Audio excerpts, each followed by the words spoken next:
All right, so today's topic is graphing rational functions. If you've looked ahead at all, you'll notice that there are 3 days on graphing rational functions.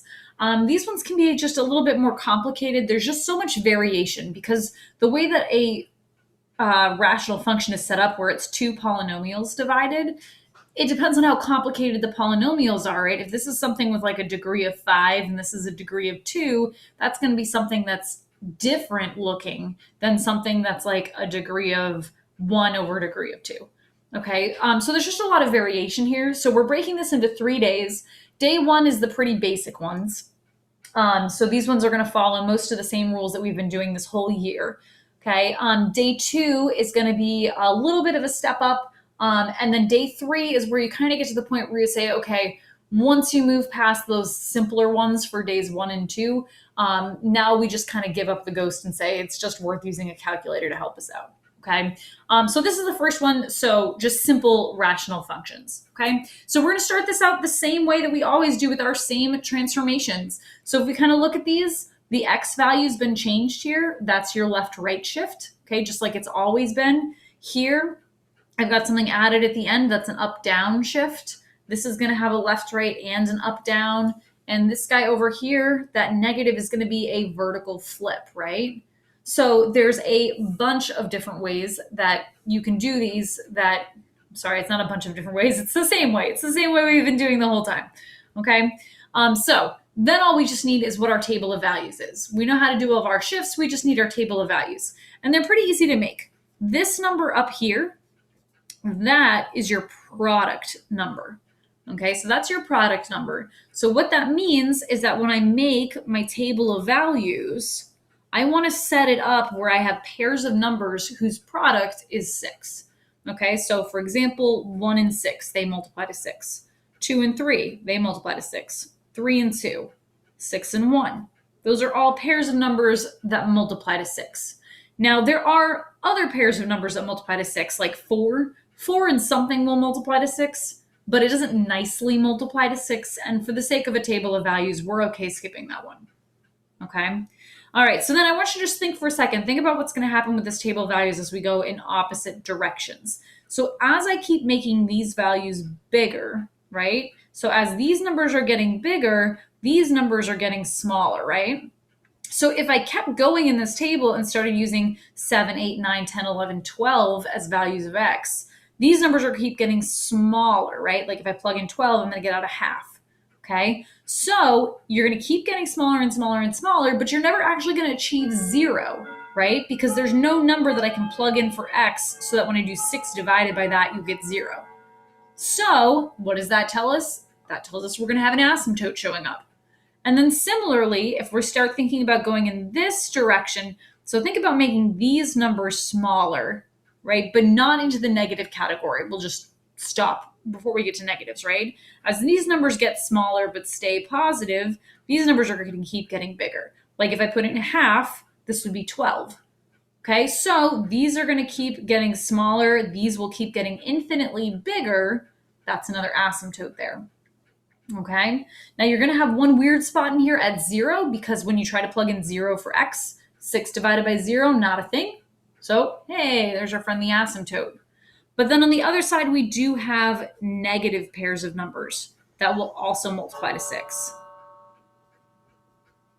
Okay, so that is our modified table of values. Okay, so we do any transformations, which we don't have any, so I'm going to go ahead and graph these. So my two asymptotes, we said we're going to have one where x is 0, because you can never plug in 0 for x. Nope, that's where y is 0. I said the one where x is 0, I drew the one where y is 0. Here's the one where x is 0. So x can't be 0, y can't be 0, so those are my two asymptotes. And then I'm just going to plot those points. So -6, -1's here, -3, -2's there, -2, -3 is here, and then -6, -1 is there. So here's my graph with my asymptotes where we're going to be constantly approaching but never actually reaching. And then on this side, same deal. Here's 1, 6. Here's 2, 3, 3, 2, 6, 1. Okay, so when you kind of look at this, you're going to see that you're going to have two asymptotes, and you're going to have two branches, if you will, when you look at these graphs. So they're kind of funny looking, but I like them. All right, so looking at this guy over here, this is still my product number, so I'm going to use the same table of values because I have the same product. And then this, just like normal, a change in your X value, that's a left-right shift. It's backwards of what you'd think, so that's going to shift me to the right 2. So shifting to the right 2, that means that this asymptote, my vertical one, will shift over. Okay, but when my horizontal asymptote gets shifted over, it still looks exactly the same because it's a line. And then from here, here's my modified origin. So I'm going to use my modified table of values from here. So here's 1, 6. Here's 2, 2 3s there, 3 2s there. There's 6 1. It is surprisingly difficult to plot points and talk at the same time. All right, so here's -6, -1, -3, -2, -2, -3, and -1, -6. And there we go. So that's my graph. Okay, this guy over here, let's go green this time. All right, this, just like normal, that's my up 3 shift. And I have the same table values, so same product. So my asymptote shifts up 3. And this asymptote also shifts up 3, but since it's a line, it just looks exactly the same. Okay, and then we just plot our points from our modified origin, which is here. So let's see, 1 6 would be about there. There's 2 3, 3 2, 6 1. So there's that part of my graph. 6. There's -6, -1, -3, -2, -2, -3. And there we go. Voila. All right, so that's my graph. This one over here, 2 shifts. This is a left-right, backwards of what you'd think, so I'm going to go right 2. This one is taking me down 3. So my 2 asymptotes, this one's shifting to the right 2. And then this one's shifting down 3. Right? This guy is still my product. So I want to use things that multiply to 6. So here's 1, 6, 2, 3, 3, 2, 6, 1. Okay, and again, things that multiply to 6. So -6, -1, -3, -2, -2, -3, and voila. Okay. This guy down here. So we've got, this is your left, right. So this one's going to take us to the left 1 because it's backwards of what you'd think. This one's going to shift you down 3. All right, and then we have this negative in the front. There's kind of 2 ways that you can think about the negative in the front.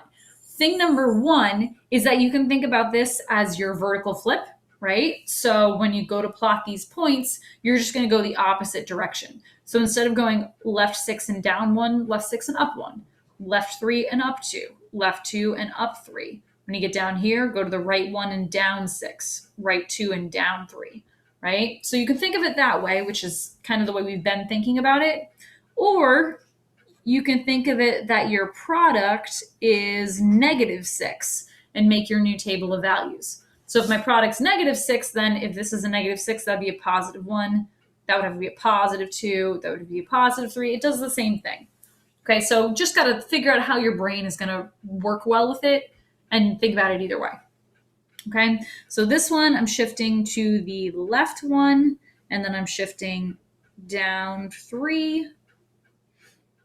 Okay, and then my product now is going to be -6, so I need things that multiply to -6, or just think of it as flipping, right? So I want to go over 1, and then instead of up 6, I'm going to go down 6, right? Over 2, down 3, over 3, down 2, over 6, down 1.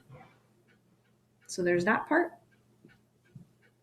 And then over here from my modified origin, if I go over 6, and then I'd have to go up 1, over 3, up 2, over 2, up 3, over 1, up 6.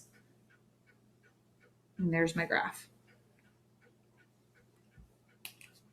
All right, so general form down at the bottom. What's your general form look like?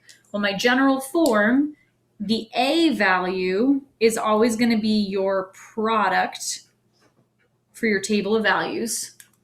Okay, H here is your left-right shift, just like always, right? And notice that the minus sign's built in, that's why it's backwards. Okay, and then this K here is your up-down shift, just like always, right? Now, there are 2 other things that we need to talk about, and those are your asymptotes. So we need to talk about a horizontal asymptote and a vertical asymptote, and how do you get those equations? So let's go back really quick and just look at these ones. So my horizontal asymptote and my vertical asymptote. When I look at these, here's my horizontal one. Okay, and those are all points that have a height of 0, so a y-coordinate of 0. So the equation for my horizontal asymptote is y equals 0. And for my vertical asymptote, those are all the points that haven't gone sideways, right? So those are all the ones with an x-coordinate of 0, okay? So be careful with these because people tend to get them backwards. You think, oh, horizontal, that's the x-axis. So a lot of times people will tell me the horizontal one is x equals 0, and the vertical one, oh, y is vertical, right? That's not how it works. You got to look at what the points are and what all the points have in common. Okay, so this guy over here, horizontal and vertical asymptote. My horizontal asymptote, those are all the points with a y-coordinate of 0. My vertical asymptote, those are all the points with an x-coordinate of 2. Okay, this guy over here, my horizontal asymptote, well, those are all the points with a height of 3. So the y-coordinate is 3. My vertical asymptote, those all have an x-coordinate of 0. Okay, this guy over here, horizontal asymptote, vertical asymptote. The horizontal one all have an x-coordinate of -3. Oh, no, I'm sorry, that's a height, a y-coordinate of -3. See, I almost screwed it up. And then my vertical asymptote, those all have an x-coordinate of 2. So hopefully you're starting to see the connection between your equation and your asymptote equations, right? All right, so this last one here, horizontal asymptote, vertical asymptote. My horizontal one, those are all the points with a y-coordinate of -3. Y-coordinate of -3. My vertical asymptote, those are all the ones with an x-coordinate of -1. Okay, so when I look at this generic equation, how do I pull out the coordinates for my horizontal and vertical asymptotes? Well, my horizontal asymptotes are always going to be a y equals equation. And where does that come from? Well, it comes from whatever your vertical shift was, right? So it's just going to be whatever k is. And then for my vertical asymptote, that's always going to be x equals, and it's whatever my left or right shift was. So that's going to be h. Remember, the minus is built in. That's what makes it backwards of what it looks like. So it's just the h value. It's not negative h. It's regular h. But there's a minus built in there, and that's what makes it look backwards. Okay?